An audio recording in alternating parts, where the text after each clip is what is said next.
ইলিশ মাছ এনেছে লক্ষ্মী কুটিরের তরফ থেকে। আজকে ইলিশ মাছ রান্না করব। কি করব পরে ভাবছি। এই যে এই ইলিশ কেটে নিই, তারপর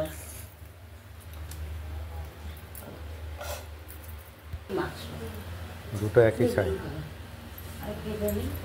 বেগুন দেবো আমাদের? বেগুন বাইরে রেখে আসছে, দেখো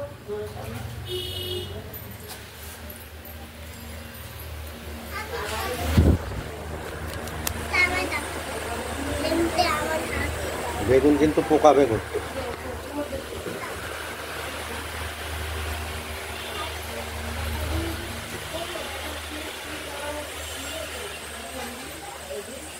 শরীর আর চলে না, খুব ঝকমারি কাজ।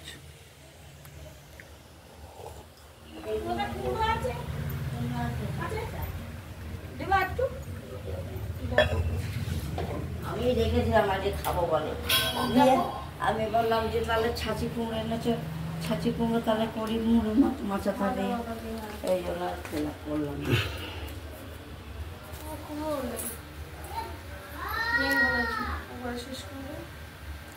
কাটার দৃশ্য দেখাতে হবে তো, যে মাছের ছিরি কাটার দৃশ্য দেখাতে হবে না, মাছ কাটা দেখানো এটা 1.5-2 কিলো মাছ কিনে ইয়ে করে। বল যাচ্ছি, একটু দাঁড়াতে বল।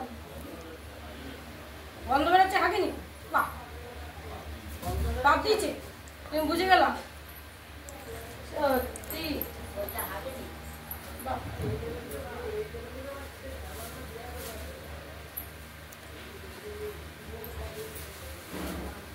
তাহলে এটা অ্যালবামে দিয়ে দেই। এ বাবা, এটা তো ইয়েতে ঢুকে গেল, হায় রে। আজকে ইলিশ মাছের ভাপা করব সর্ষে আর পোস্ত দিয়ে। তেল দিয়ে দিয়েছি, এবার এটা দিয়ে দিলাম পোস্ত আর সর্ষে।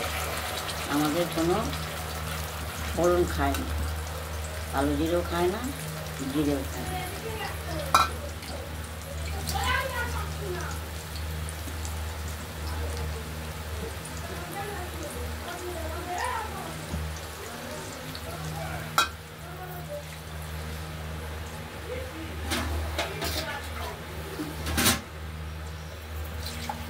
তেলের মধ্যে দিয়ে দিলাম, জল দিয়ে দিই। এবার মাছটাও দিয়ে দিলাম।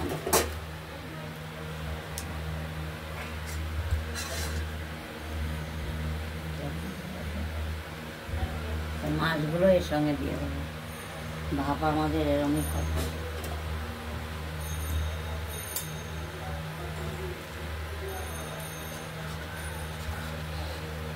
ভাজেও না, কাঁচা মাছ মাখিয়ে পরে আমি কড়াইয়ের মধ্যে দিয়ে তারপর মাছগুলো দিলাম।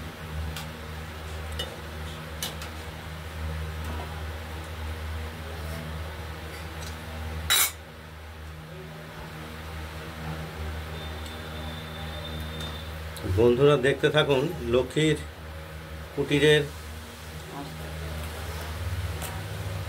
কিচেন থেকে ইলিশ ভাপা, সর্ষে আর পোস্ত বেটে দেওয়া হয়েছে ইলিশ মাছে। সামান্য একটু মিষ্টি দিলাম স্বাদের জন্য, আপনারা না খেলে দেবেন না।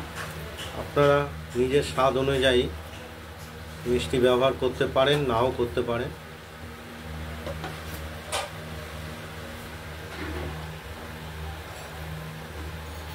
নুন দিয়ে দিলাম, হলুদ আর দেবো না। মাছে একটু নুন হলুদ মাখিয়ে রেখেছিলাম যা, সেইটুকু, এর বেশি আর হলুদ দেবো না। এটা ফুটে উঠলে নামিয়ে ফেলবো। এবার ঢেকে দেবো। এবার একটু ঢেকে দিলাম। এবার ঢেকে দেওয়া হলো। 2-3 মিনিট বাদে দেখাচ্ছি। মাছটা ফুটে উঠলেই নিভিয়ে দেবো, নিভিয়ে দেওয়া হবে। অপেক্ষা করুন। এবার ঢাকনা খুলে দেখি মাছ আমার রেডি হয়ে গেছে, ভাপা হয়ে গেছে। এবার একটু কাঁচা তেল দিয়ে, এবার নেবানোর আগে একটু কাঁচা তেল দিয়ে